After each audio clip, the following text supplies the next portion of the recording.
have 3 white lions named Max, Jack, and Basin bay Bobo. balan kon yung leon They were dire. bred and raised Mupot in na. captivity from France, but they originated in South Africa. They're all male siblings and 8 years old. 8 years old. Yes, po. And also, they can rest, sit, and sleep for about 16 to 20 hours in a day because lions are nocturnal and they're more active during the night. That's why po, we also have here our night safari tour. And for their diet, we provide them 5 to 8 kilos of dressed chicken or beef per lion per day. Dami gasto. Grabe yan. And for their lifespan, they can live up to 12 to 15 years in the wild and 20 to 25 years here in captivity po.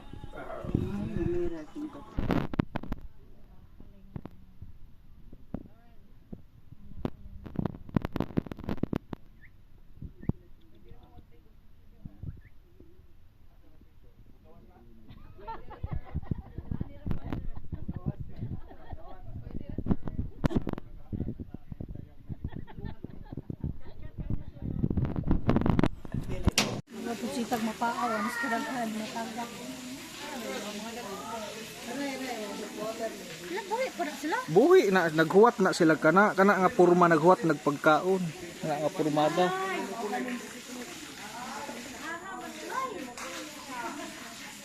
Adjo na bing palabi jamat. O kari jud ang dakuha reho. Kari jud may pinakadako. Kani may pinakadako. Kani ho, dabing dakuha. Bakog matagak na ini. Pero mas dako o Diyos lolong katong napatay. Eh, dia. Dili ta dire. Bing.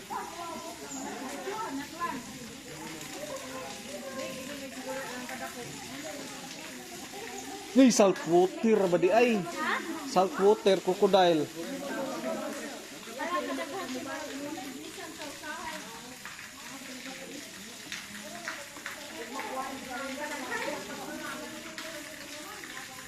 Ito pa. Dili mo magdungan kay murag kuba ning kuan.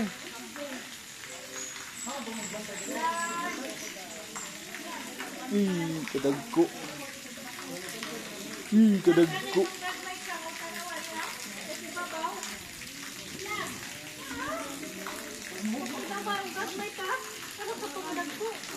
Aja mo pagdungan ma.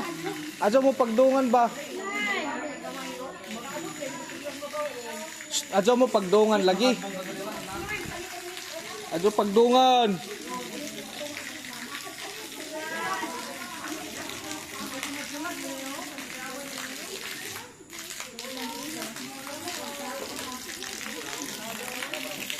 Damn. Lalay.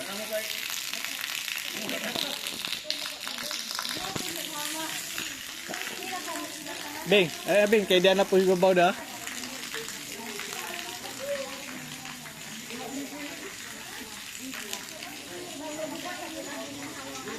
Bibir.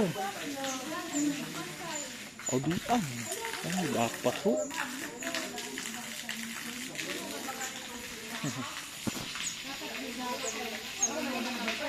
Mga bibir ho. Kani mga bibir maghumol man sila sa tubig mintin. Putoy! Mga himos ho. Mga himos. Bibir. Monig mag-block sa mga dam. Puso ko ba ni Grabis? Magdam, mag-utod, maghimo ko silang kaugalingong dam. Puso ni Grabis? Otter ni otter. Yung bibir, kinay ko. Dili otter bieber ni. Ano sila saan? Zootopia? Zootopia ba nga sa Oh, mura. Waya na o, imong video. Pero sila nagawa Lalay. tra. Sa Baluarte. Kuan naman lagi to, personal, murag personal store mo gutong singson, unja murag nahimo si jang.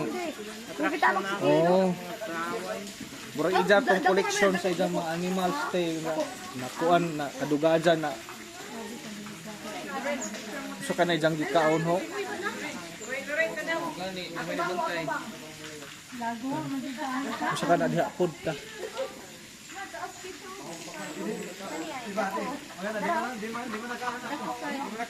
Di ta magdungan di.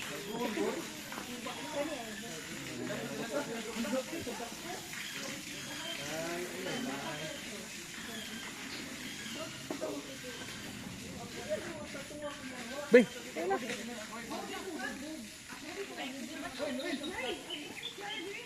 Usap din eh. Hindi yung sa nidire.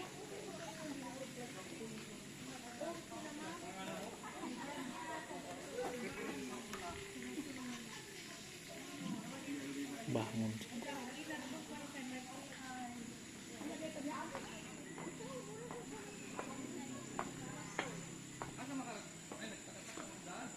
May daan. Unsa man ning din hipon? O may mga dia gagmay maurag hapon gagmay lang na. Ilain na nilang gagmay. Lahi agmatoy ha. Si Kuan ni Lalay Junior. Nagamay. Mga kuan ni din breeding, pa-breeding.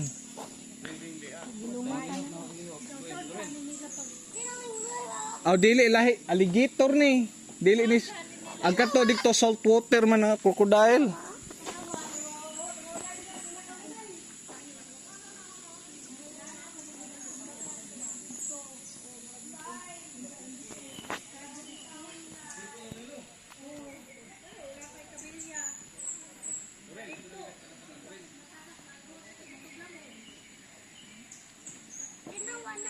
Hindi alam po kinamak Nay ma'am, grabe dodong.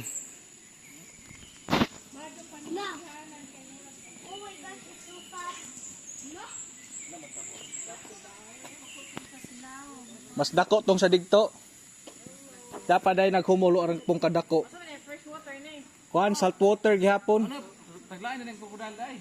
Na may fresh water, napoy salt water, napoy alligator. Kami mas tako. Pinakadelikado gud yung salt water. Kay mo jud na sila. Beng, gali na beng. Shh, tiya pa man diri.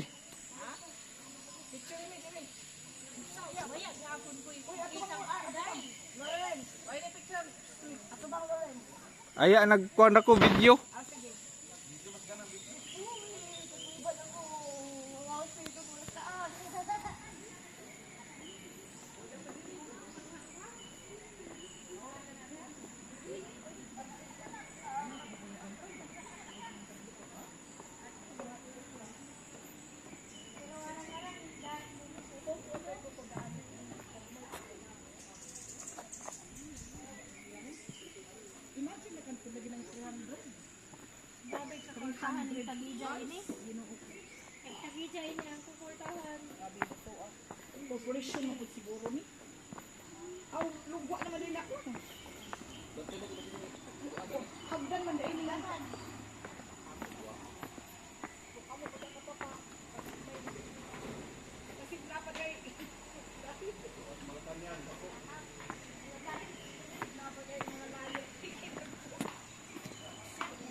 Butubag ra ba sila? Wow! Dili po kita sila ani.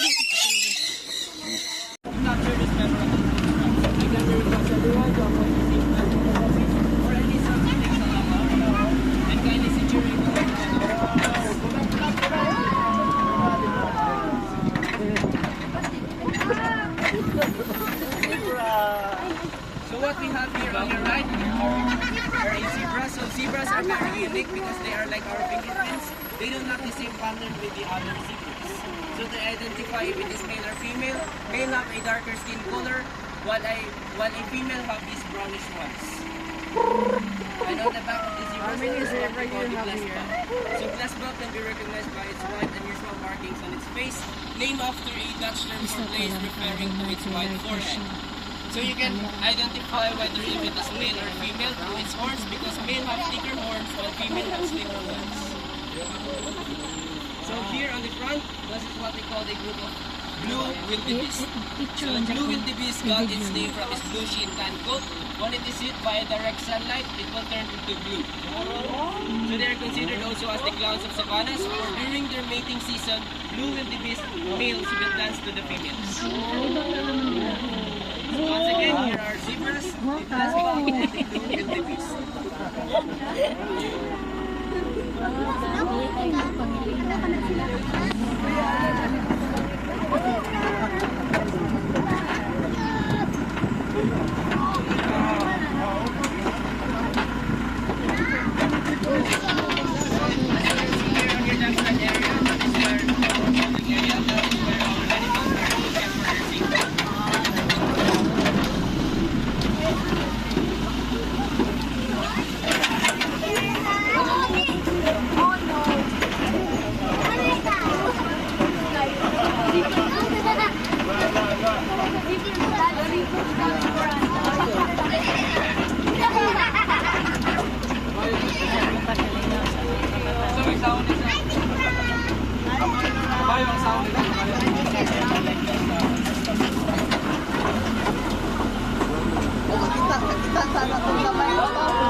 So you can recognize a waterbuck to its rough coat and its white color under its throat. So waterbucks are strongly associated with water because they use water to evade predators like lions, cheetahs, hyenas, and African wild dogs. To identify if it is male or female, male waterbucks have horns while females do not have any. The more stickier the male waterbuck is, the more attractive it is to the women. Okay. Once again, our waterbacks.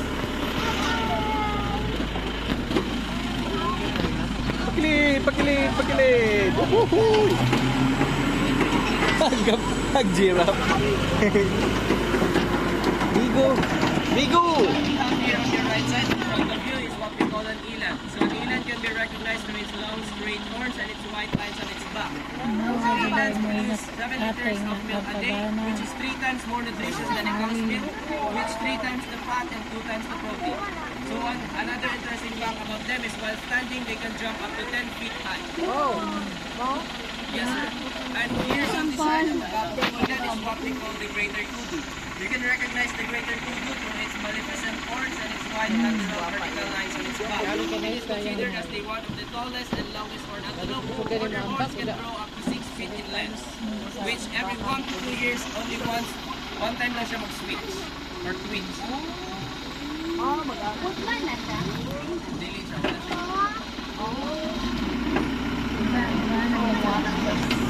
Matso to siya, mo ito yung matso.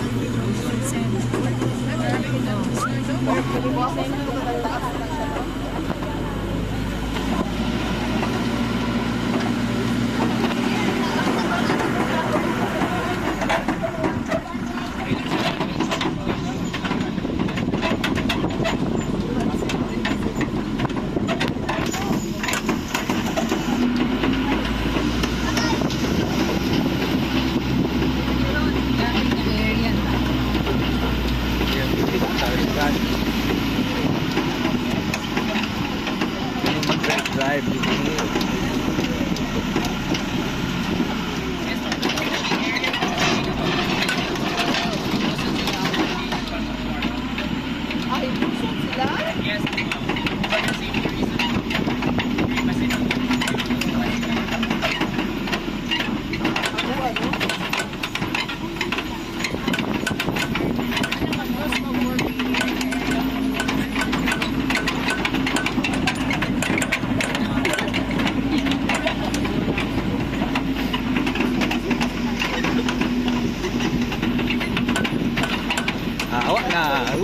tapos na.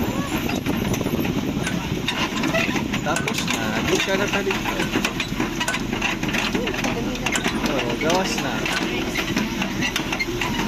Ano nilang bay? Oh, video mo natin nilang bay. Oh, yan na po, si Grasil. Oh, ni Grasil. Hey, thank you. Thank you too. That side is what we call the jackstock or the oryx gazelle. or also known as the king of Kalahari Desert. One interesting fact about them is they can survive without water for months or years by only consuming the moisture of the plant. And if you are fond with Airways, that is the logo used in Qatar Airways. And if you are watching the series The Peppa Pig, that is Madame Gazelle right there. So here on your right side, the one with the horns, with the whiter underbelly, that is what we call the Thompson Gazelle, the one in front. So Thompson Gazelle are the smallest antelope here in African savanna, but don't be fooled by its size because that is already a full-blood Thompson Gazelle. So they can jump up to 10 feet in high and can run 80 kilometers per hour. So at its back would be the impalas, the reddish brown in color, with a black stripe running down of each thigh.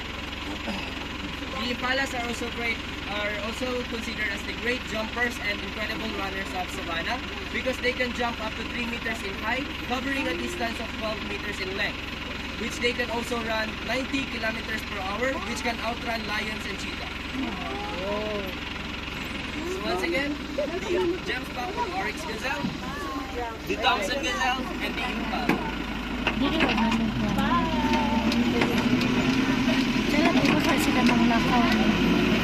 Lamang may mga ali tanaw kapag nag-asa gali o at sa tiger agad gamayan at sila yan gamay ra ilang area sa tiger dagko kung wala dapat ka sa tiger dagko food balik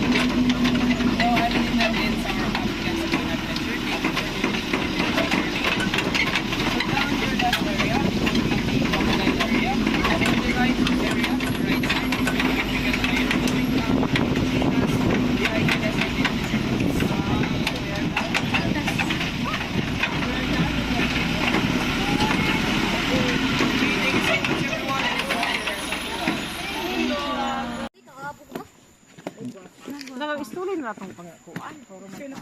ato na pag picture video ra kapoy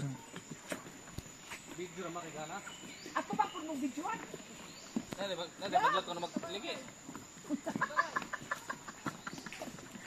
what the heck Nabada ito ay maglakaw nga maglingi.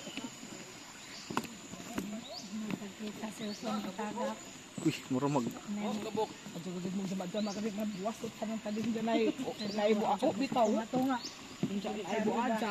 ay ka din kanay Kaning ipa. Gabok na rabang pa.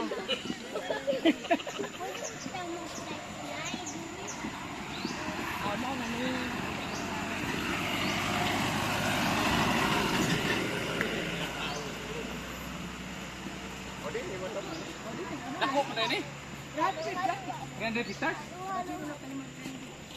$300 Halo, halo, halo. Halo, halo, halo. Halo, halo, halo. like ko Bidot sulit ag-arang ka. Kapoy. Ang sama ng video di man matingog. Upapicture ta itong daghang galing mga kabayo. Dili. Picture mo kato sa entrance mo. O pag Wala galing katong galing to mga ay kabaw-kabaw. sa pare.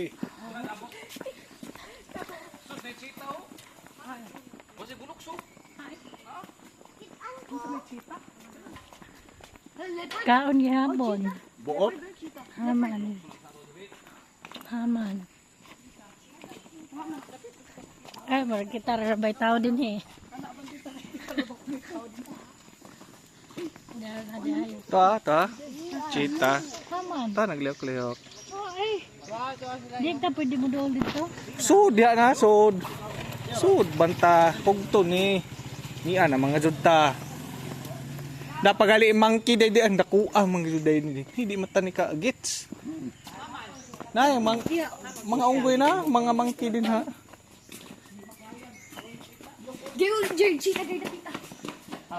Waya na lagi nang ibantay din eh. dili pa pahakuan na manggod pahapon na nang gikuan na ron Close na ron. Wala dito pa agis atong hain akapalo. unggoy lautan o tag unggoy ni to ni ana mga judta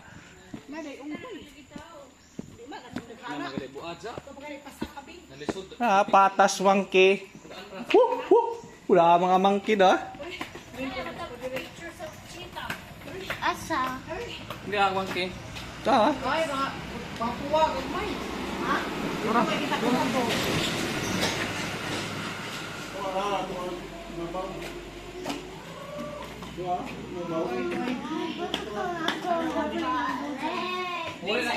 Gusto ko sulit mo. Sa inyong pamilya, pila man ko ka-open. Asa? Pila mo pa lang.